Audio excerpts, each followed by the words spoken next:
What's happening? My guy, man, what's up with it? Hey, man.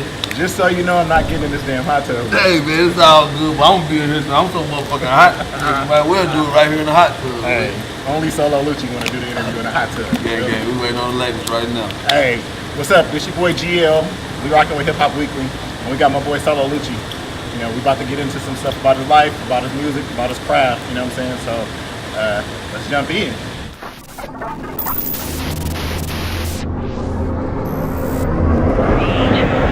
Man, what's up? How LA treating you? Man, amazing, man. I love LA, man. Sunny Los Angeles, how you not love this California? Yeah? What's your favorite part? So, I mean, you've been here 2 years. What's your favorite part? I mean, it don't matter where I'm at in the world. Women, my favorite part. You know what I'm saying? The money and the women. I mean, I ain't gonna change up. Nah, hey, it looked like you living a life. Hey, man, you know, I'm blessed. Definitely was good running into you the other night.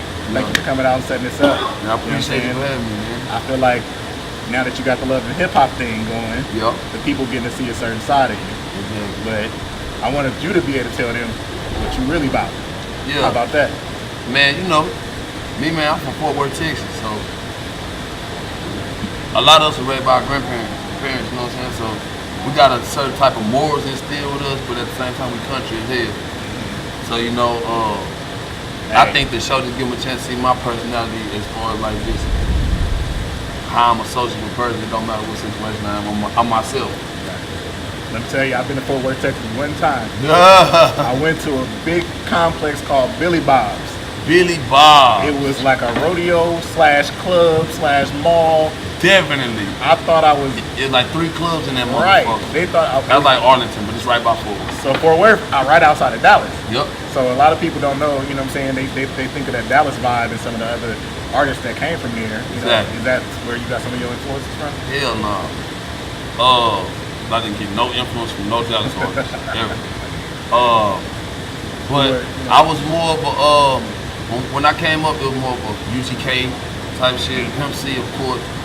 Even if it wasn't all the way listening to all the music, the lifestyle, the influence, the culture. You know what I'm saying? No Limit for sure, but Cash Money had the biggest effect on me. I was a Lil Wayne head. I just thought that was the hardest shit ever. You know what I'm saying? So, yo. No Limit, Cash Money. Who else? Rap a Lot, No Limit, Cash Money. As far as Texas, it was just UGK. You know what I'm saying? Rap a Lot had the shit sold up. Chamillionaire used to be one of my favorite rappers in the world. I still think he's one of the greatest lyricists of all time, hands down. A lot of people didn't get to hear Chamillionaire in his true form because by the time he got on, he was doing Riding Dirty and all that old bullshit. That kind of watered him down, man. But before Lil Wayne and all them niggas was doing all them punchlines and shit, Chamillionaire was the fucking bar king, man. That dude is high. And, you know, I'm from the Bay, so I got a rep, but Chamillionaire out there in the Bay doing big things on the business front. Oh, yeah? Yeah, that technology. I need to get up with Chamillionaire. King Cooper, man. Fuck with me, man. I'm straight out of Texas. Probably can't. Speaking of business, I heard you got a label. Yes, sir, man. Yes, sir. You know, Foreign Money. It's not just a label. It's not just an entertainment company. It's just a company. You dig what I'm saying? We got comedians, actors, actresses. I don't give a damn if you do porno, man. If you talented at what you do, fuck what you do, man. Listen, I know Vivid down the street, but you really? I was going at West Coast production, but Vivid, that'll do. That's crazy. So you, we talked about the Fort Worth. You went to Atlanta. How was that experience? Man, Atlanta is a city of a lot of love, black love. You know what I'm saying? And in Fort Worth, it ain't a lot of diversity. You know what I'm saying? You got black people, you got white people, you got Mexicans. Period. All the other shit, it's like a couple, one Asian in the school type shit. You know this type shit. Right. And it's Southern, so you know it's still some racism that go on, regardless of what people think if it's gone or not. So that transition to Atlanta kind of gave me a breath of fresh air, black love. Like it wasn't a lot of hating on each other. Like the fact that I was from a different place made people embrace me more. And then when they heard my talent and my skill level, they don't know who's gonna be the next person to blow, so they looking at it like shit. Right. It's probably you. And niggas like Tip, 2 Chainz are showing me love. Like Tip, I used to be with Tip down there every day. He took me under his wing. Jock been my boy forever. 2 Chainz took me under. You know, these guys seen something in me and they kept it real with me. Let's talk about how you got into this music shit though. Whip It. Whip It was your first hot track that got you Tupac. Tupac was my first track that had me moving, man. That shit did like 2 million. Okay. On Trill HD and World Star and shit. I had a song, remember, Tupac with your tattoo. I heard him, was one of my biggest influences. But yeah, back to what you were saying. Nah, man, listen, we gotta show respect. Tupac the guy. Got to. So, but you are correct. Whip It took me through the roof. But see, Tupac was released independent. That was just me. Whip It, I had a machine. okay. I had an independent label by the name of BLR.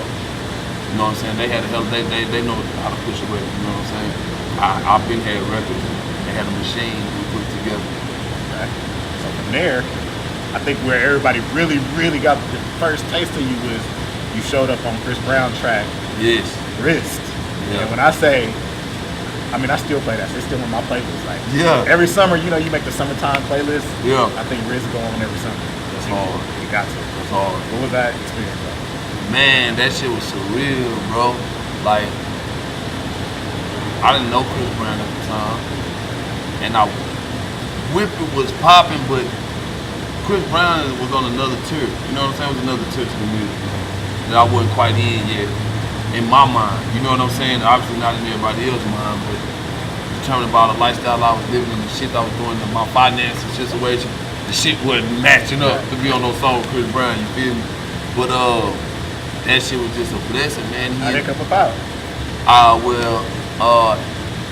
I had a dude that was interested in management, and I did some research on him. I took him up on his offer by the name of Mark Pitts. He also managed Biggie Smalls. So he also managed Chris Brown and Usher and Miguel and some more people. And he heard my music and he wanted to manage me. And shit, I let him, and he was just like telling all the people about me that was signed to him, and they'll go look on their own. And Chris Brown was like, all his homeboys was banging with me. He said, man, that motherfucker, he loved the song. And he said he wanted somebody from Texas on this Rich song because he was talking about tipping on foes and that Texas shit. And he said it was either out of me and Bun B. He said he picked me. And that in itself was a great honor because, you know, it's almost like a passing of the torch.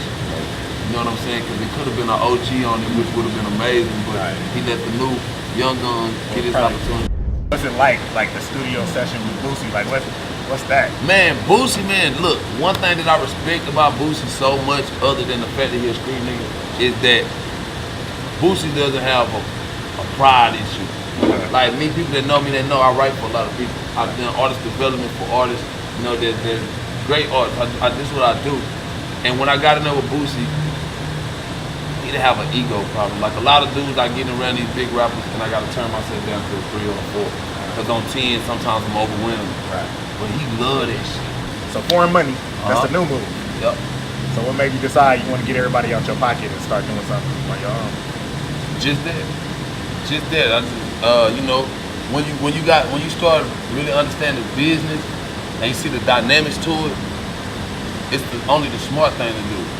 And then unless you're in a partnership with a major label, I don't advise nobody to do that shit. Because at the end of the day, it took me to get a couple of $1 million deals, multi-million even, and not see 100,000 of it, and wonder why, and then do my own research and my own paper trail, my own business, and I figure out what's going on. See, what a lot of artists don't understand in the game is, if you're an artist yourself, and let's say you signed to an independent label, for example, I told you earlier I was signed to BLR. That was the independent label who helped me push with to the next level. So I have a deal with BLR. Then RCA came and wanted to sign him. So BLR said, no, you can't sign him, you sign to us. So from that point, BLR signed a deal with RCA. So let's say you do a 50-50 deal with BLR. So you got 50% of 100, right? But BLR got a 50-50 deal with RCA. Right. So you never had 50% of 100 from the beginning. You only had 50% of 50, which is 25%. Right. Now, RCA is signed to Sony. Now, if they got a 50-50 deal, from the beginning, you only get 50% of 25%, which is 12.5%, which equals being broke as a motherfucker. While they eat and get rich and wealthy and take care of their family, and I ain't with that. And it just took me, you know, but it was just sad that I had to bump my head continuously in these situations playing checkers with chess players. But you know what? That's a good point though. A lot of artists just sign a deal to get on. That's a fact. But you know, I think, and in defense of artists all over the world, because I don't want to sit here and tell like no exec to y'all, because nigga, I've been the brokest doing this shit, so I understand the struggle. Artists, if you getting a deal offer from a major label, trust me, it's because they can already make 3 to 4 times minimum what they already offer. First of all, you gotta understand, if these labels have 20 platforms to make money, they'll introduce you to 4 of them. And you know, a lot of people think that's a lot, but it's actually not. Billionaires gonna have 11 forms of income. But look, this is a message to the artists. Listen, all artists, this is what I want you to understand, man. I've been through the same struggle you've been through, man. They had shit, was doing this from nothing, talking about 10 open mics a week, just trying to be seen, be heard, performing in front of 2, 3 people, it didn't even fucking matter. And it's like, a lot of times we dream our whole life to get record deals. I know, you know, you do this to get a deal. Everybody feel like you made it when you get a deal. But in actuality, that's the biggest setback of the music. If you're not getting put in the right situation, because a lot of shit in life is circumstantial. Like, you know, we was born with instinct. We were raised up with instinct. You know when something ain't right. You didn't have to be taught that certain shit wasn't right. You just feel it. You know what I'm saying? And we all know from growing up, when it's something you don't completely understand, you need to get understanding first. And a lot of the language in these contracts is not understandable to artists. And the lawyer cannot even put it in layman's terms. So people do they make what I call circumstantial decisions. You know, because through all of this working and grinding and hustling and rapping and open mics, it's still a thing called life. And life a motherfucker, I already know.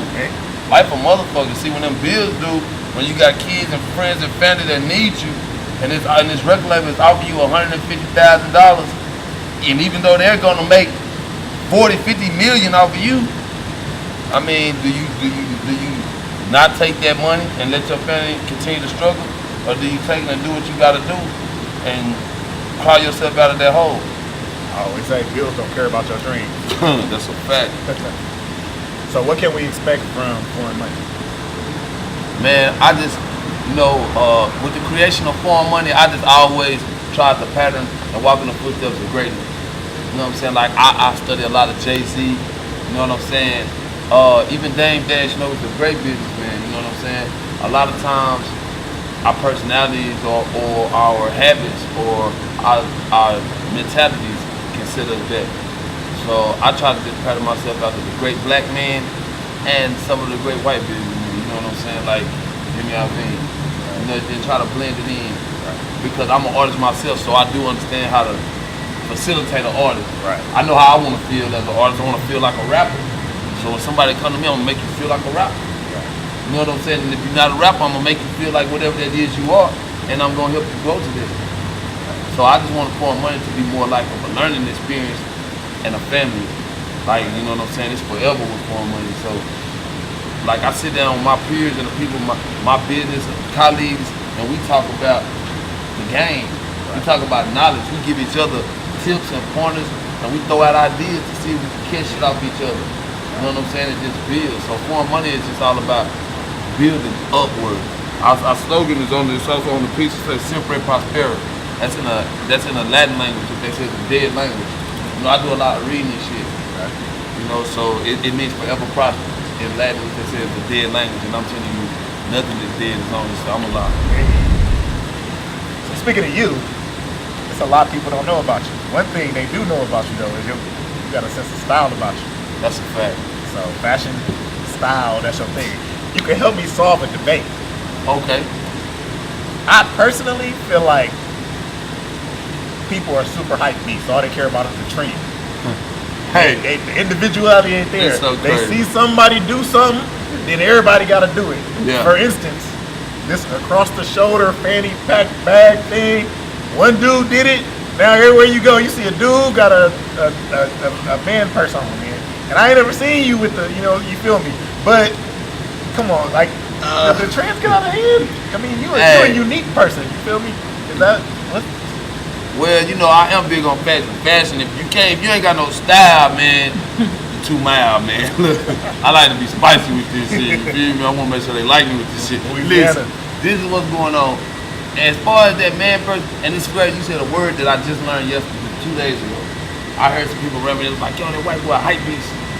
And he had on like Gucci and Balmain, and I said, he just a rich ass white boy, what the fuck you talking about? But you know, I was like, what did that mean? And they explained to me what hype beast means. So pertaining to that, I feel like to each his own. You know what I'm saying? There ain't no shit I would wear, and it's not because I feel like it's gay or no shit like that, because I feel like as a human being, anything you want to do, you'll still do that shit. It don't matter how somebody else feels it is, it's about how you perceive it. You know what I'm saying? And I ain't with that shit, but some of the people that I fuck with, they definitely do. Like my big bro Truth, rest in peace. He got most of the niggas in Atlanta carrying them little Louis duffel bags and whatever look. And 2 Chainz them, you know, they always been doing it. Now me, I'm more of a throwback fanny pack guy, the one you strap around the waist, you wear at the theme park and shit. Right. I might give me a designer look Gucci fanny, and I like to put it with my style of dress. I'm not just wearing it. They might be carrying shit in. They got a black bag with orange and pink blue on now. My bag black, my clothes black. Goddamn it, you know what I'm saying? I'm putting it together. So I don't know about this man purse shit. We'll get ready to get up out of here, but I want you to give us your best idea in words of who Lucci is. Like when people see you, what do you want them to see? What do you want them to be like, oh, that's Lucci, that's what your word, that's how we describe his world. And one thing I want them to always think of is power. I want to think of knowledge. I want to think of originality, and just real, man. Like, I never compromise my character. I would treat the janitor like I treat the CEO, and that's why I try to have people around me build that kind of character about themselves, you know what I'm saying? So all I just want to know is I'm a motivator, man. I'm a realist, man. I'm something inspirational. There's more to Solo Lucci than bitches and, you know, tattoos and style and clothes. I'm a human being, you know what I'm saying? So I just want everybody to remember shit. There ain't never no limits, man. You just gotta always push yourself to be better and better each day, man. Look at me as a motivator. Hey, I definitely appreciate you. Guy. This hot tub is you. That's a fact. I'm waiting, these bitches ain't came yet. I need to make a call. It's skin 30 right now. Hey, I believe they coming. They definitely coming. Listen, y'all heard it. Y'all met the man. Y'all seen what he about. Mr. Solo Lucci. It's your boy GL, Hip Hop Weekly. We about to get up out of here. Pour money.